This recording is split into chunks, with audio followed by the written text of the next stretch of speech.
A robot can grab things, but can it actually count them? This is Gemini Robotics-ER 1.6. Google DeepMind's attempt to give robots genuine visual understanding, not just movement commands. The open question: how do you bridge the gap between what a camera sees and what a robot actually understands about the physical world? Think of it like the difference between a GPS that reads out directions and a co-pilot who actually understands traffic. Factories, hospitals, industrial facilities, they all have robots running around, and most of them are basically fancy remote controls. Embodied reasoning, the ability to think spatially about the physical world, is what turns a moving machine into an actual agent. Start with pointing, which sounds trivial until you realize it is the foundation of everything else the robot does. Counting objects, understanding relationships, reasoning about constraints, all of it builds on the model's ability to precisely locate things in space. ER 1.6 looks at a tool collection and correctly counts 2 hammers, 1 pair of scissors, and 6 pliers. More importantly, it does not hallucinate a wheelbarrow that isn't there. The previous version did. Hallucinating phantom objects in robotics isn't a funny demo bug.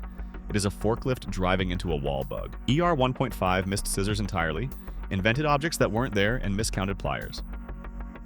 ER 1.6 gets all of it right. Now here's the sneaky hard problem: knowing when you're done. Success detection, determining that a task is actually complete, is what separates a supervised robot from an autonomous one. Real robots have multiple cameras, an overhead view, a wrist-mounted feed, sometimes more. The model has to understand how those angles combine into one coherent picture, even with occlusions. Objects blocking the camera's line of sight. ER 1.6 advances multi-view reasoning. Think stereo vision, but for the robot's entire situational awareness across time. Without this, a robot can't tell if it dropped the object or just moved it out of frame. This is where things get genuinely impressive. Boston Dynamics came to DeepMind with a specific need. Their spot robots inspect industrial facilities and need to read pressure gauges. Reading a gauge isn't just pattern recognition. You zoom in on a needle, estimate its position against tick marks, and interpret what the number actually means. Agentic vision, the model combining visual reasoning with code execution in a loop, is how ER 1.6 handles this. The previous version hit 23% accuracy on instrument reading.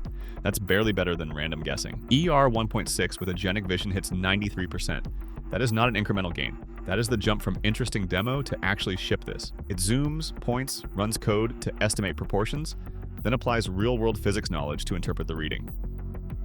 Layered reasoning, not a lookup. A capable robot that isn't safe is just a liability with good PR. ER 1.6 understands physical constraints, don't handle liquids, don't lift anything over 20 kilograms, and respects them through spatial reasoning. Tested against real-world injury reports, it identifies safety hazards better than the baseline model. 6% better in text scenarios, 10% better in video. When your robot is making live decisions inside an industrial facility, that margin is the difference between an inspection and an incident. Embodied reasoning unlocks autonomous facility monitoring, complex inspections, and visual decision-making, without a human supervising every move. For everyone building physical AI systems, this is the shift from remote-controlled tools to thinking agents.